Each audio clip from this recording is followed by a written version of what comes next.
네. 챕터 4 2D 에셋 임포트 하기 지금 바로 시작하겠습니다. 챕터 3에서는 3D 에셋을 임포트 했는데 챕터 4에서는 2D 에셋 임포트 해볼 거고요. 저희가 2D 에셋이 필요한 환경이라면 그 아이템 같은 게 되겠죠. 그래서 저는 샘플로 이제 알파가 있는 이런 이미지를 만들었는데 USB 그 아이템의 그 임시로 지금 적용이 되고 있는 텍스처입니다. 저는 이미 그 임포트를 해놨기 때문에요.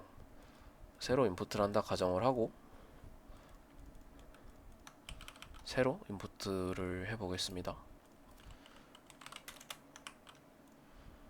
템프라는 폴더에다가 새로 그 이미지를 해왔고 그 3D 에셋을 임포트 해왔던 것처럼 머티리얼 만들고 알베도에 넣고 쿼드에 넣으면 끝일 것 같지만 아니거든요. 다시 한번 해볼게요. 그거를 여기 저는 그 템프에다가 한 번에 처리를 할 건데 이따가 보면은 그 폴더도 여러분들 맞춰 주셔야 되거든요.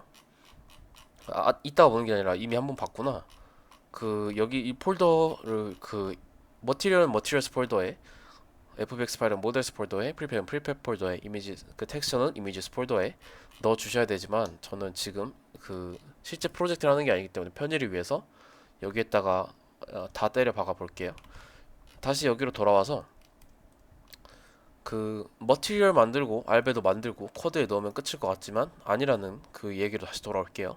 크리에이트에서 머티리얼 만들어 주시고요. 템프라는 이름을 한번 이미 썼구나. 원래는 F2 키를 눌러서 리네임을 하면 되는데 이 지금 제가 쓰고 있는 프로그램이 F2 키를 누르면 녹화 종료가 되더라고요. 그래서 지금 이것도 한 세 번째 찍고 있는데 어쨌든 여기 알베도에 넣고 방금 생성한 코드 이 판때기 있죠? 여기에다가 드래그 앤 드롭 해주면 될 것 같지만 안 됩니다. 그 분명하게 저희는 그 알파가 있는 이미지잖아요. PNG거든요. 이거 더블 클릭해서 뷰어로 열어보면은 뷰어는 애초에 안 되는구나. 어쨌든 이 이미지 자체는 그 알파 채널이 있는 거예요. PNG 파일로다가 돼 있는 건데 저희가 했던 대로 하니까 안 되거든요, 지금. 그래서 어떤 조치가 필요하냐면 이 일단 여기 텍스처 파일은 이 인스펙 눌러서 인스펙터에서 본 다음에 텍스처 타입 있죠. 여기가 디폴트로 돼 있는데 이거를 스프라이트로 바꿔 주셔야 됩니다. 보이시죠? 스프라이트 2D and UI 하고 여기 어플라이 키까지 딱 눌러 주셔야 됩니다. 근데 그렇게 하면 또 이렇게 되는데 이거 아직 저희가 진행이 안 됐기 때문에 그런 거고요. 뭐 다시 이 머티리얼 누른 다음에 매티리얼에서 쉐이더가 스탠다드로 돼 있잖아요.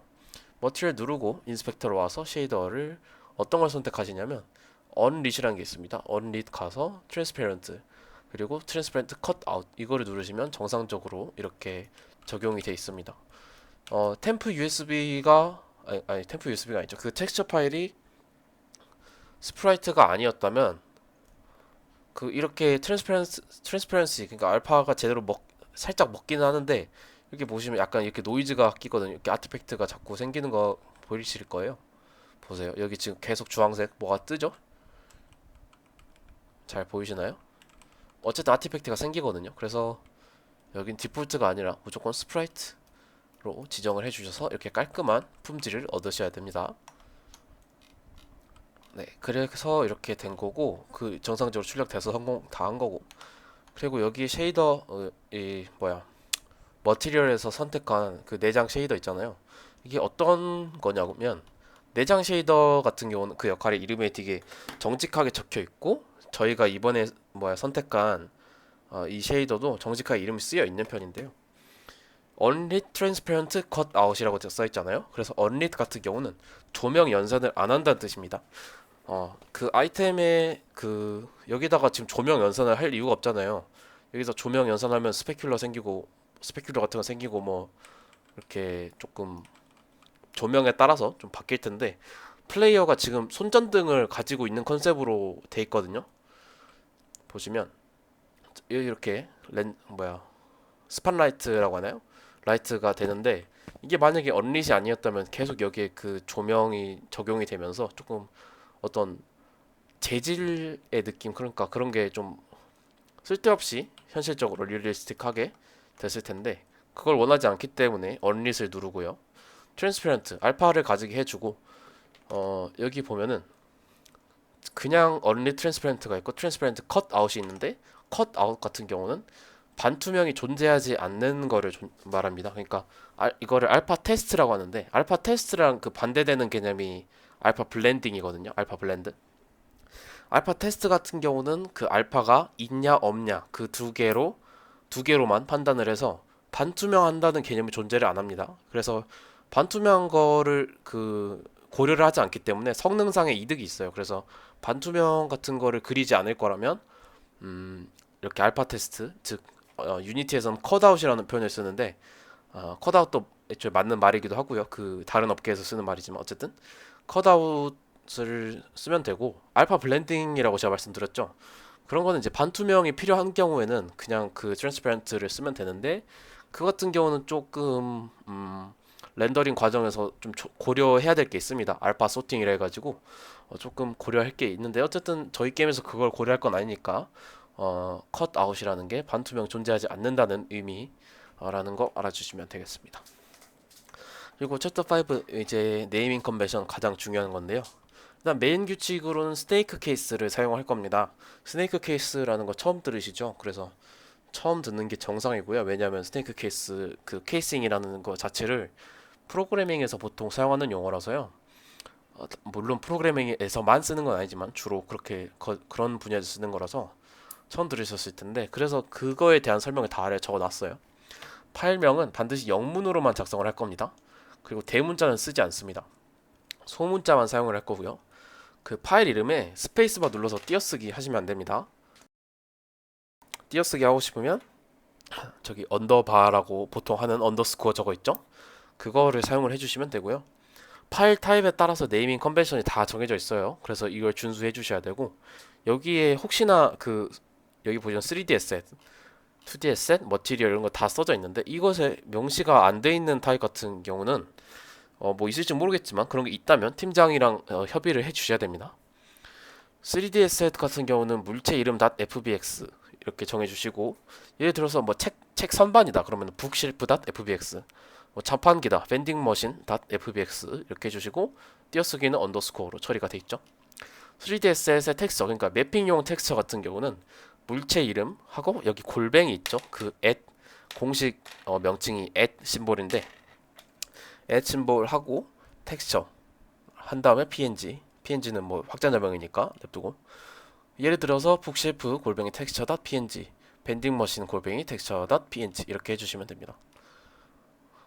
그리고 2D 에셋 같은 거 그 그러니까 매핑용으로 쓰는 게 아니라 그냥 코드에 넣고 쓸 거 그냥 아이템 같은 거 이거 특히 이런 거 같은 경우는 골뱅이 이런 거 쓸 필요 없이 왜냐면 이게 자체로 독립된 거니까 어딘가에 종속되는 게 아니니까 이 자체로 하나의 물체니까 물체 이름 .png 예를 들어서 usb.png speedup item.png 써주시면 되고요.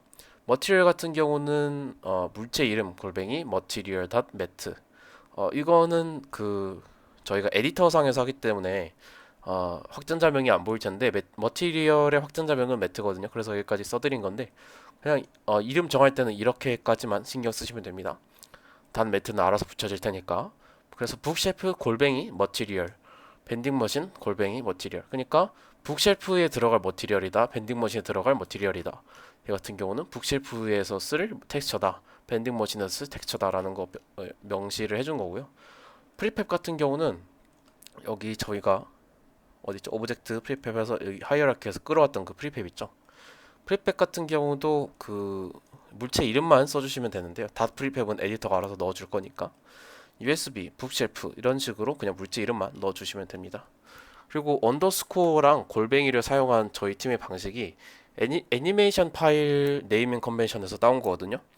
보통 이제 애니메이션 파일 이름들을 보면은요. 캐릭터명, 골뱅이, 동작명 이렇게 그런 형태로 짓거든요. 예를 들면 이제 enemy 골뱅이 idle anim 그리고 player 골뱅이 dance one anim 같은 형태로 여기 앞에는 그 이 애니메이션이 적용될 대상이고 골뱅이 뒤로는 그 애니메이션 모션의 이름이에요. 그래서 언더스코어 같은 경우는 그 캐릭터와 동작의 이름에서 띄어쓰기를 할 때 쓰는 거고 at 기호는 두 부분을 이렇게 구분을 할 때 사용하는 겁니다. 이러한 네이밍 컨벤션을 저희 팀에서는 그 애니메이션 파일을 쓰지는 않으니까 애니메이션 파일을 쓰지 않고 일반적인 파일에도 확대를 한 형태고 또 당연한 말씀이지만 다른 팀에서는 이런 컨벤션 안 쓸 거예요. 저희 팀마다 네이밍 컨벤션은 다른 거고 저희 팀에서는 이런 컨벤션을 쓴다라고 생각을 해주시면 되겠습니다.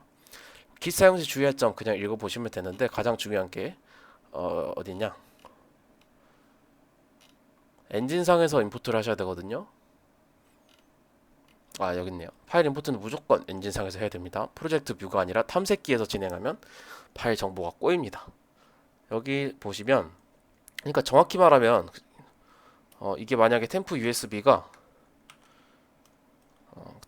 하지 말고 그냥 여기 타가 파일 있거든요. 제 바탕화면에 UV 타가 파일을 여기에서만 하면은 단 메타 파일이 생성이 안 됐죠. 지금 단 메타 파일이 지금 생성이 안 됐단 말이에요.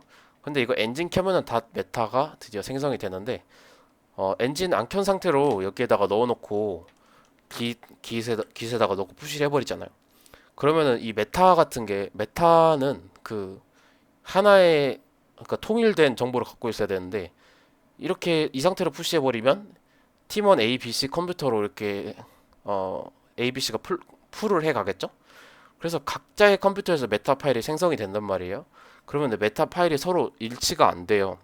그러면은 파일이 꼬이게 됩니다. 그래서 애초에 그냥 이 탐색기에서 할 생각을 아예 하지 마시고 여기 프로젝트 뷰에서만 에셋들을 임포트 해주시면 감사하겠습니다. 감사하겠다기보다는 그렇게 하셔야 됩니다. 네, 이상으로 아티스트 작업 규칙 끝났고요. 생각보다 조금 길어지게 됐는데 30분 정도 되나요? 합쳐서? 뭐 번거로우시겠지만 숙지를 하셔서 작업해 주시면 감사하겠습니다. 수고하셨습니다.